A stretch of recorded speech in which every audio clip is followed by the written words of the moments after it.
नमस्कार साथीहरू, आज म तपाईलाई यस भिडियो अन्तर्गत रहेर चाहिँ तपाईले फेसबुकबाट चाहिँ कसरी आम्दानी गर्न सक्नुहुन्छ र कुन माध्यमबाट आम्दानी गर्न सक्नुहुन्छ भन्ने विषयमा चाहिँ जानकारी दिन गइराखेको छु। तपाईले दिन प्रतिदिन तपाईले फेसबुक प्रयोग गर्नुहुन्छ। फेसबुकले चाहिँ तपाईले प्रयोग गरे बापत तपाईलाई चाहिँ आम्दानी हुने स्रोत खुला गरिसकेको छ। केही समय अघि नेपालमा इनेबल नभएको कन्टेन्ट मोनेटाइजेसन टुल समेत अहिले इनेबल भइसकेको छ। सर्वप्रथम तपाईसँग फेसबुक पेज अथवा फेसबुक प्रोफाइल छ भने त्यसबाट चाहिँ तपाईले आम्दानी गर्न सक्नुहुन्छ। जसको लागि चाहिँ तपाईले सुरुमा तपाईको फेसबुक पेज अथवा प्रोफाइल प्रोफेसनल ड्याशबोर्डमा कन्भर्ट गरेको हुनुपर्छ।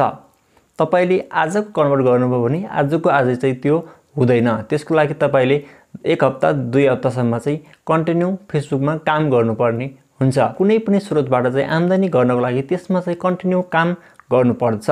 त्यसको लागि चाहिँ के गर्नुपर्छ र केबाट इन्कम हुन्छ। तपाईले चाहिँ दैनिक पोस्ट राख्नुहुन्छ, भिडियोहरु अथवा रिल्सहरु राख्नुहुन्छ र टेक्स्टहरु लेख्नुहुन्छ, स्टोरीहरु एड गर्नुहुन्छ। ती सबै माध्यमबाट चाहिँ आम्दानी हुने गर्दछ। सबैभन्दा राम्रो आम्दानी भनेको तपाईले चाहिँ डेली कुन कन्टेन्टमा चाहिँ बढी फोकस गरिराख्नु भएको छ त्यसबाट चाहिँ आम्दानी हुने गर्दछ।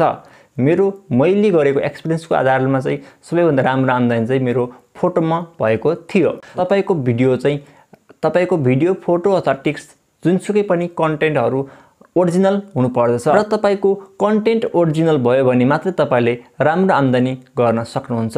कपिराइट कन्टेन्टहरुबाट चाहिँ तपाईले आम्दानी गर्न सक्नुहुन्न र तपाईले यदि तपाईको फेसबुक पेज अथवा प्रोफाइल मोनेटाइज छ र तपाईको कन्टेन्टहरु कपिराइट छ भने जतिखेर पनि त्यो डिमोनेटाइज हुन सक्छ। तपाईले चाहिँ जहिले पनि रिल्सहरु अपलोड गर्दाखेरि चाहिँ तपाईले रोयल्टी फ्री म्युजिकहरु युज गर्न सक्नुहुन्छ।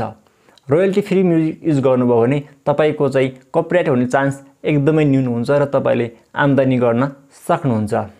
यसरी चाहिँ तपाईले ती विभिन्न थ्रुबाट चाहिँ काम गर्नुभयो भने तपाईले चाहिँ आम्दानी गर्न सक्नुहुन्छ।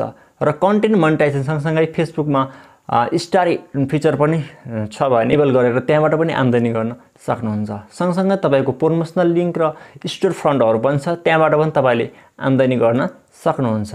सँगसँगै तपाईको राम्रो फेसबुक फोर्सहरु छ भने तपाईले चाहिँ त्यसलाई त्यसमा चाहिँ ब्रान्डिङ गरेर पनि आम्दानी गर्न सक्नुहुन्छ।